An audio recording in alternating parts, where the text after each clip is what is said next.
Oh, good morning. Welcome back to the shop. We got this YZ450. Let me turn on some lights in here. All right, we have this YZ450 here we're going to be working on. So yeah, it's a 2024. Well, before we get started, let me clear out some bikes here and make some room, and I'll fill you in on what's going on with this. Morning, chickens are out here just looking for bugs in the yard. Beavis's hair seems to be growing back, feathers, whatever you want to call it. I mean, he's still kicking, so keep him in your prayers.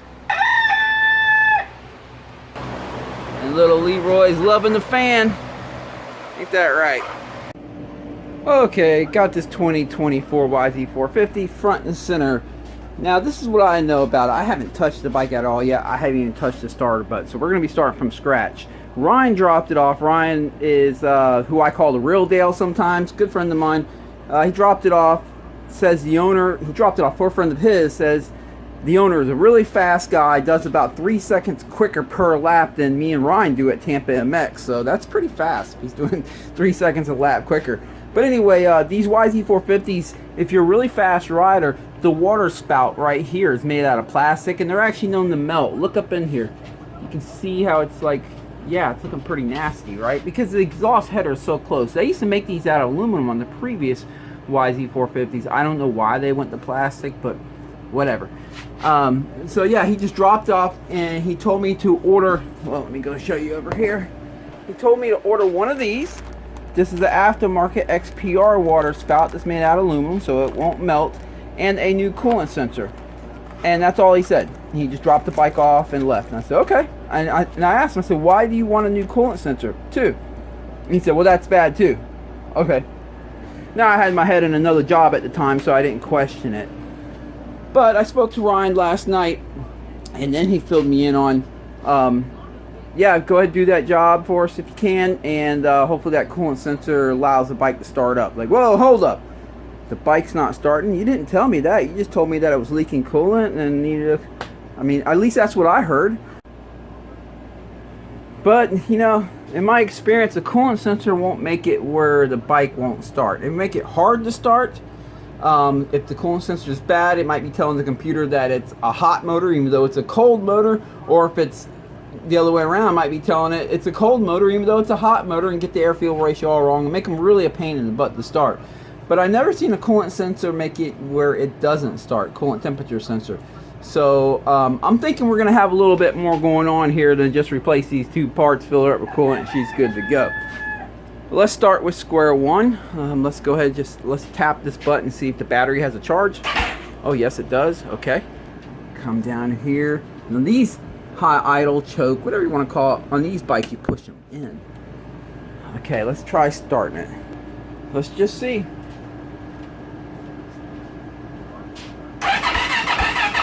Oh well, she's cranking slow. Let me go ahead and put on the battery charger real quick. Okay, I have it on the battery charger. When I first connected, it read 10.5 volts. And my battery charger is kind of telling me this battery might be done. What I'm guessing happened is if this bike doesn't start and run, I'm guessing they were trying to crank it over and over again and pretty much just killed the battery. Or the battery got old and that's why the bike's not starting. I don't know, but I have a battery I'm going to put in just for testing. So let me swap in my shop battery real quick. Of course, it's always good practice to disconnect the ground, the negative first. And when you reconnect it, always connect the positive first and the ground or negative last.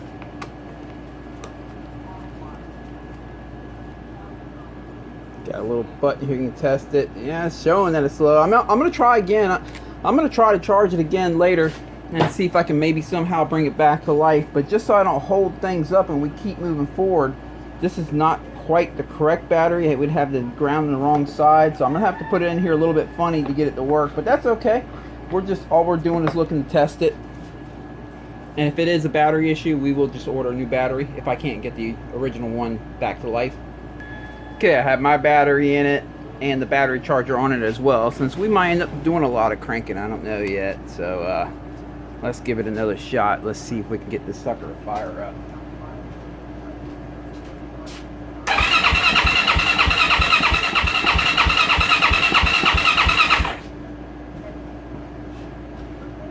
Nope.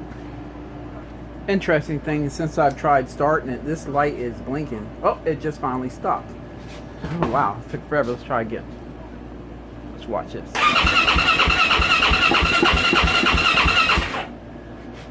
And it will just blink and blink and blink. Not quite sure what that means yet, but we'll figure it out. We're gonna dig in it. I'm about to connect my phone to it, the app, to the computer. Let's just see if there's any trouble codes or anything like that. I know we have to fix the coolant leak issue and stuff like that, but you know, if it's not running and we fix that, what good is it? We have to figure out why it's not running, and that's where I'm starting. I'm starting on the hardest thing to figure out right now. So let me pull that cover off right there and get to the little Wi-Fi box so I can get the password off of it and connect my phone up to the computer. Let's see, I can just peel it back like this, and looks like I'm not the first one to come in here and dig for this thing. I'll just drop it out the bottom like that. Okay, let me slide this off so we can get the password off it. I can't remember, I believe it's the serial number that we plug in. So let me turn on the app and try plugging into it. Okay, looks like that password has worked, so let me turn on the app. Let's see. It's asking me to plug in some information on this bike. We're going to call it 231, machine 231. Dang it. Since that's the number on the bike, which one is it? Right here. Okay. Let's go to maintenance. Diagnostic codes. I'm not seeing any diagnostic codes at all. Let's click on this little dashboard thing right here. Oh yeah, I gotta have my GPS on. I don't know why they do this. They make you have your GPS on. So I'm not getting any information, as if it's not even connected. When I go to it, it's all connected and it's lit up, but I hit the start button, give it throttle. I should see like the throttle thing right here, the battery, air. I'm not getting any information at all, as if it's not connected. So let's do another test here. I'm gonna hit mapping. Okay, in the mapping section, I'm gonna hit download map right here, retrieve map. Let's just see. Just check. Failed to receive map. So it's as if I'm not connected. So what I'm going to do is try to, let me check my connection here. See what I'm oh, I'm not even connected to it anymore. Alright. There it is. I see it right here. Let me connect to it. Okay. So claims were connected. Alright. Oh, it prompted me for something there, but I don't know. Let's try this again. Download map. Okay. Map 1, just check. Okay, now it's downloading the map. Okay, so we are connected. So let me go out of here. Oh, there. I don't know how to get out of this thing. Okay, let's go back to maintenance. Okay, we have a code 12. So let's see what code 12 is. I'm going to download the Yamaha manual. I'm going to download the Yamaha manual real quick. The nice thing about Yamahas is you can actually, if you know where to look, you can download the manuals for free online, which is awesome. I will put a link down in the description showing you where that's done. Let's see, you got to plug in. Yeah, so let me get the manuals to this and I'll be right back. Okay, I have a list of all the diagnostic codes right here. Code 12, crankshaft position sensor. No normal signals are received from the crankshaft position sensor. Well, that will surely make it where it doesn't start, without a doubt. And if you go right over here, it tells us we can go to page 821 to, I guess, get a breakdown of how to check all that out. Okay, so it says when we have a code 12, unable to start engine. Well, duh. So the first step it says to do is check connection of the crankshaft position sensor, check the couplers, the wires, all that kind of stuff, and it tells you, you know. And then next step would be the wire harness and checking the wire harness for continuity. The next thing it would be mounting condition of the crankshaft position sensor, meaning maybe the bolts came loose and it's just hanging off to the side inside the motor. And to check the gap, the distance between the position sensor and the flywheel. It could be a defective crankshaft position sensor, could be. I've also seen just too much metal stick on because the motor is starting to fail. But anyway, that we'll get there if we have to. And then, you know, replace the crankshaft position sensor, and if that doesn't fix it, replace the ECU. So, all right, well, let's start with just checking the wires. So these wires, they run up behind the radiator, they connect to the harness back here and all that good stuff. So let me go ahead and remove the shroud and maybe the air box. Let me get some access. Holy cow, that filter is caked. I'm not gonna lie, I can get him that caked too after a day of riding. It looks like he typically keeps it clean. It's just, yeah. I do know the bike was, Ryan washed the bike before he delivered it to me because it was out, they were out riding and it got there, it was dirty, and yeah, he just didn't need a filter. I totally understand that. But anyway, I got that cover off. Let's take a look at the wires. Actually, scratch that. I need to get this radiator completely off of here. I want to make sure the coolant's all the way drained, which means I need to get that skid plate off, which I'm going to have to get off anyway because I have a feeling I might have to get underneath this cover. So let me get the skid plate off. Okay, behind the cover here. Dang it, knocked the camera all around. Alright, this is the main wire loom that comes from the stator, and it splits into two right here. This one right here goes up to the voltage regulator or rectifier, whatever you want to call it. So I believe that the pickup's going to be this one and not that one. It's gonna, the crankshaft pickup's going to be this one. So let me disconnect it real quick, grab my voltmeter. Let's just see if there's any continuity. Check my voltmeter, make sure it's good. Yes, it's reading. Okay. Let's plug into it and see what we got. Oh, dang it. Get that one in. This, nothing. Nothing. Look at that. Okay, problem's going to be underneath the stator cover, I'm quite sure.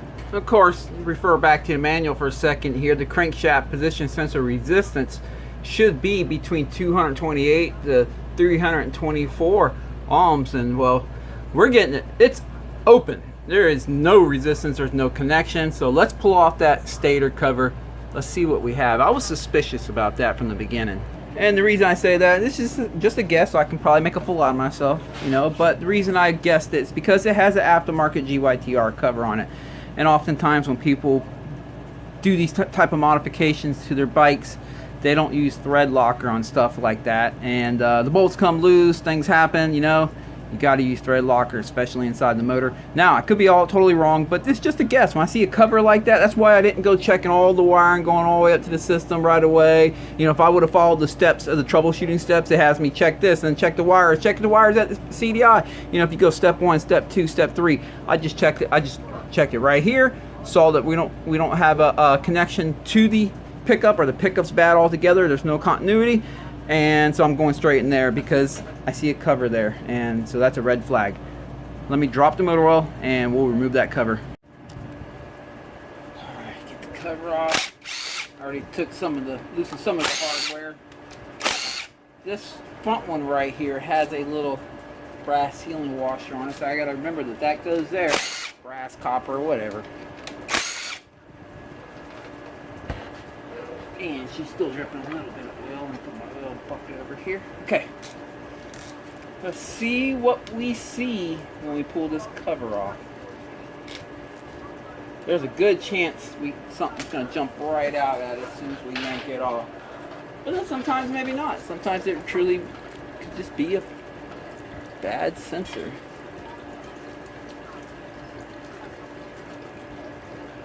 Yeah, she's kind of stuck on there pretty good. Leaking a lot of oil. Let me see. Unlike the stock cover, this one doesn't give you the little tabs to pry it off. Let me make sure, double check, make sure I got all the hardware off. Yes, I did. Yeah, the stock covers, they have a little tab that you can get right underneath it. This one doesn't. I got it. Barely. But over here. Okay. That thing is stuck on there. And it's still a little sticky. Holy cow. We gotta get it off. And it might be biting over here a little bit. Let's try this.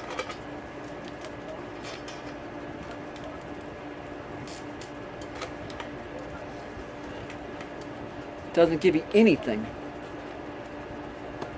There we go.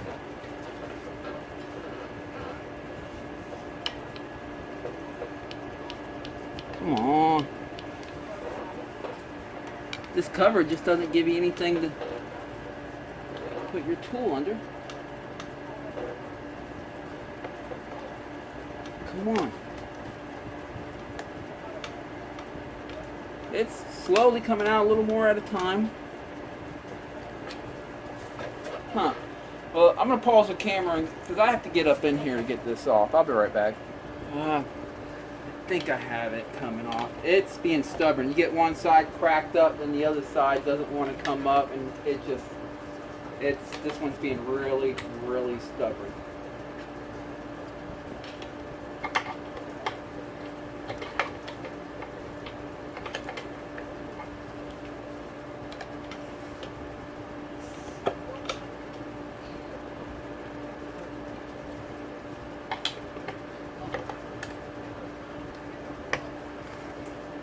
Come on, Yamaha GYTR, you could have gave us some of them tabs to get this thing off.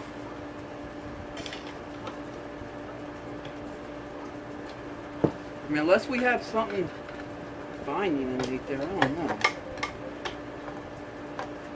Come on, there. Ah, look at that. I told you we're going to run into something. Look at this. Can you see that? Well, let me pause the camera and get you up in here closer. Okay, that's the stator coils. Here's your pickup right here. This wire right here was originally connected right here, and these two were side by side. Look at this right here. It's all chewed up. And now it's nice and tight, so it's not because it came loose from what I can see. What did this? What in the world did this? Did something come loose in the motor? I don't see anything loose here, but did something come loose in the motor, get stuck on the flywheel and chew up that? Well, I don't really think so because of the marks right there. I'm gonna have to do some investigations here and look around and see what's going on. Let me set that here for now. I'm gonna look down up in here inside the motor. The oil pickup's right up in here.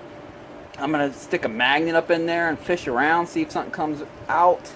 I'm going to check the crank bearings, make sure this thing's just not flopping around. It does feel pretty tight, but let's try something real quick. Let's hit the start button.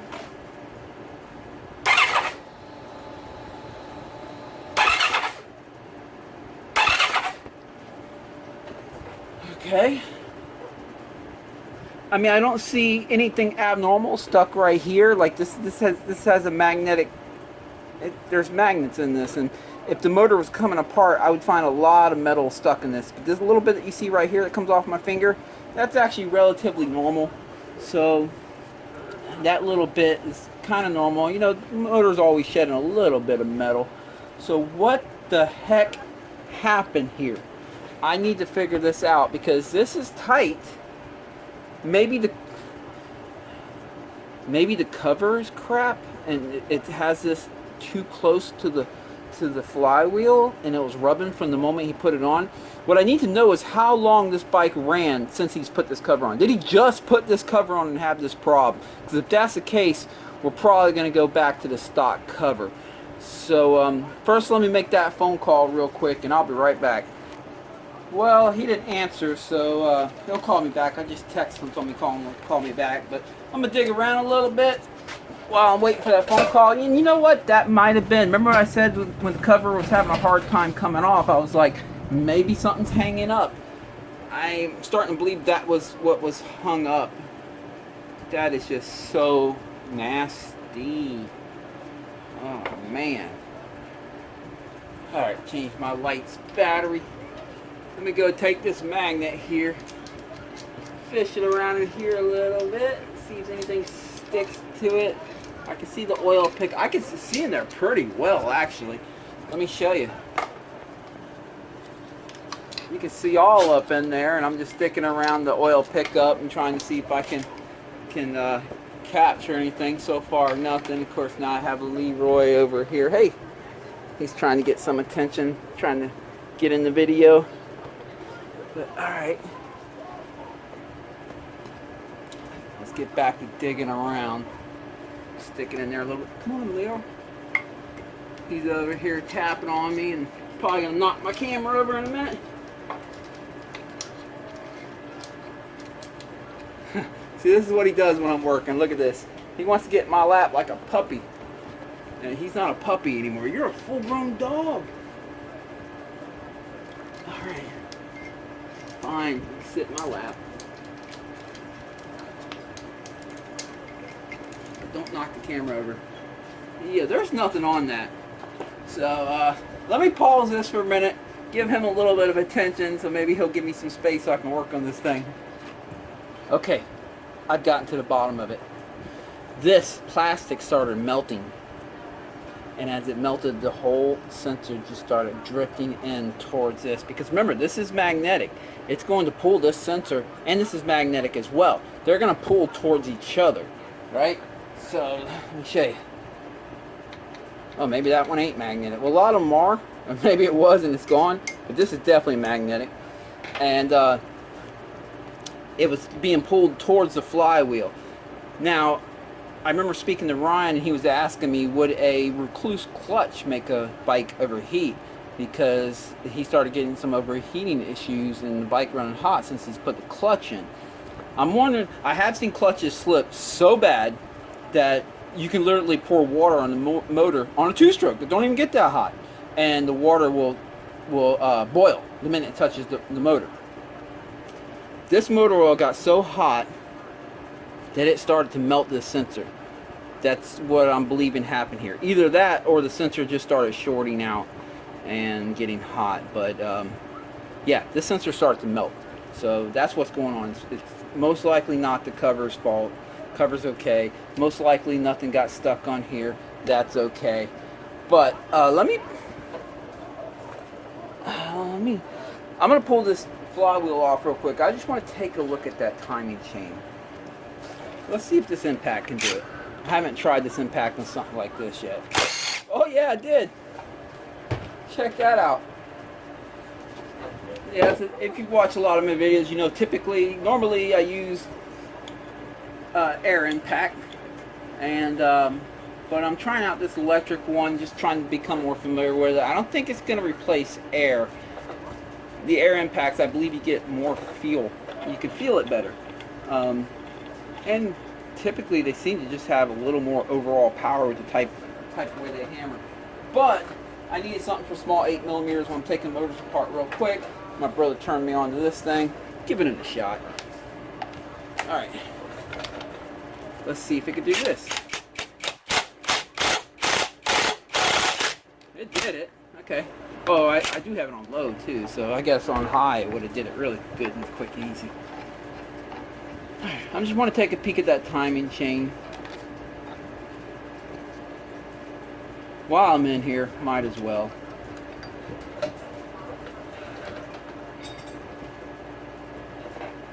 Alright.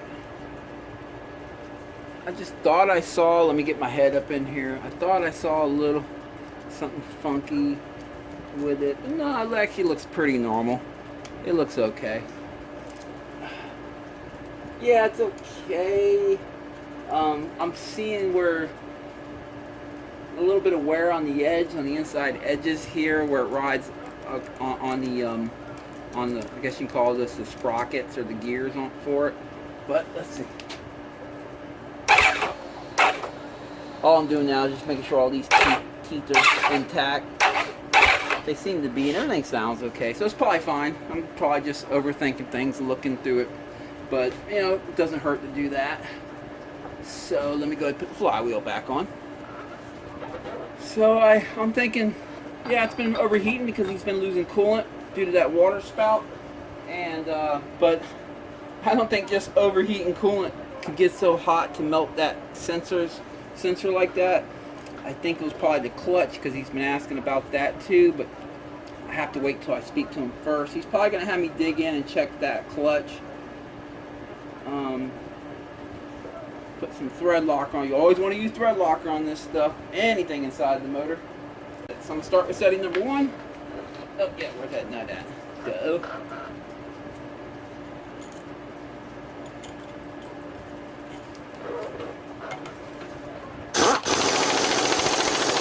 And then I'm going to wrap it a few good times in setting number 2. And there we go. Okay, so I guess I can go ahead and just remove this completely off the bike. We're going to have to order up a new stator. Can't just order the pickup. It all comes as an assembly pickup stator all in one. So that's how we're going to have to order it, since that thing, look at it. It just melted. I don't know how I didn't notice it melted when I first looked at it, but yeah, she's pretty melted.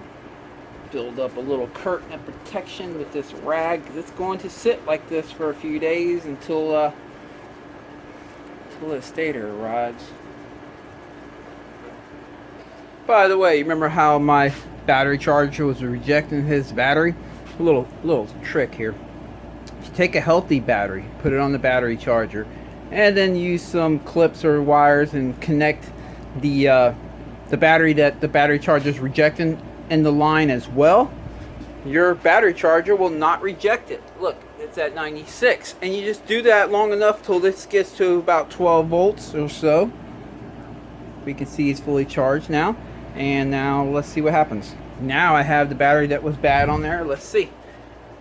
It's reading 12 volts, and it is charging it now.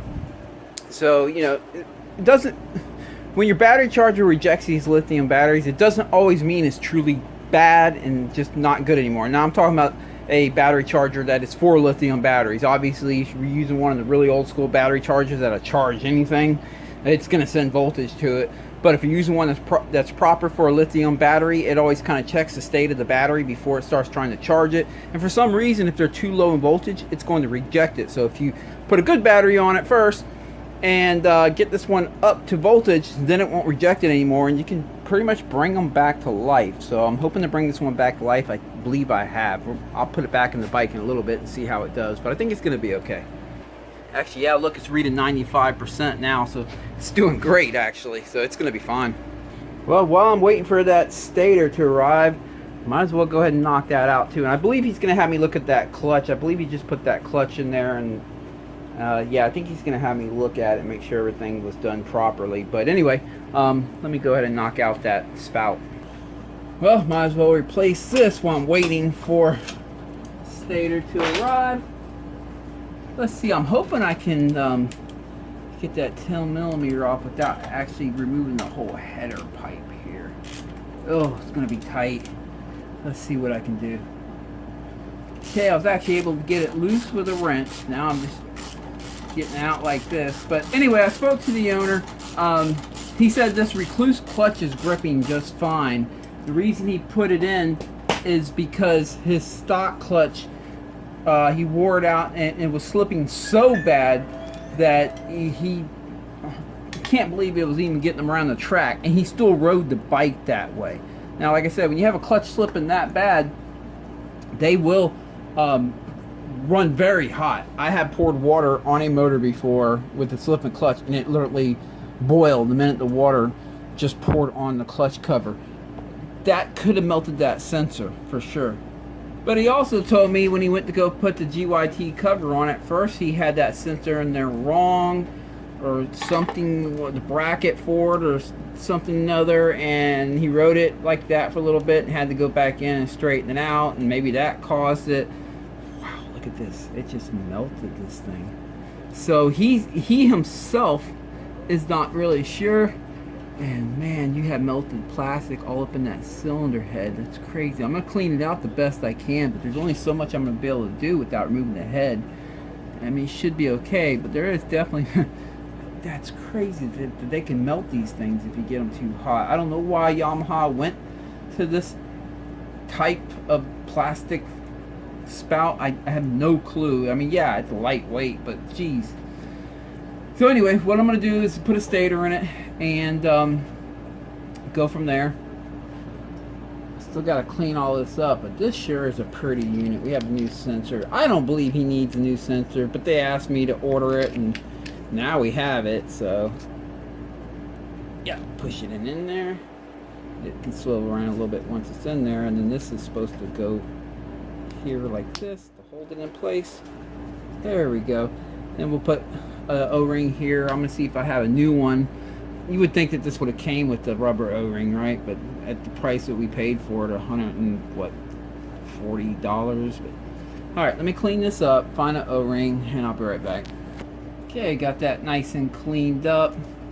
Got put some WD-40 lube up in there because we're gonna be sliding in an O-ring. It's gonna be a pretty tight fit.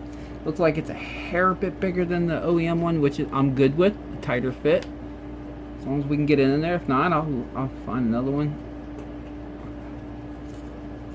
Yeah, went right on in. All right, I still have to put the bolt in down here, but let me go ahead and connect the sensor up. There we go. And there we go. All right. Connect the coolant line to it. I'm not going to be able to fill it up with coolant yet, obviously, or I'm not going to yet until we get the stator and bolt the radiator on the other side back on. But at least I'll have this out of the way. Won't have to worry about this down the road. There we go. What did I do with that spring? There it is. Yeah.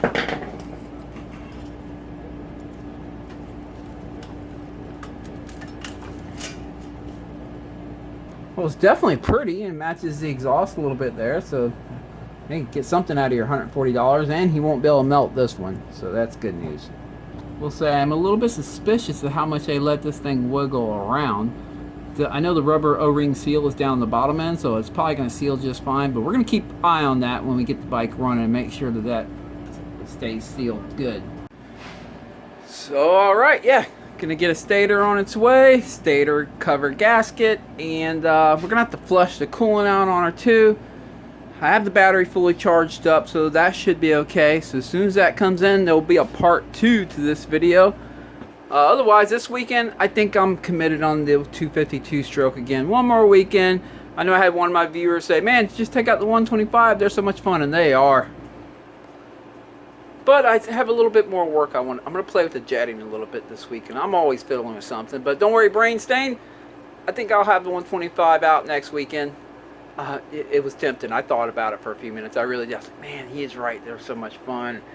And yeah, I haven't ridden anything in a while. It's going to be a blast. But at the same time, I also want to fool with the jetting a little bit more. Just tinker with it. It's really good. I just want to make sure I'm not missing out on something somewhere. And you know how that is. So I'll be taking the YZ450 stroke out to 74 tomorrow. It's going to be a ladies ride free day. Hope all you guys have a great weekend of riding. I really appreciate all you guys that watch these videos. It means a lot to me. I wouldn't be making these videos if you guys weren't watching and commenting on them. So I appreciate it. Hope you guys have a great weekend. Stay tuned for part 2 on this. That'll be next week. Catch you next time.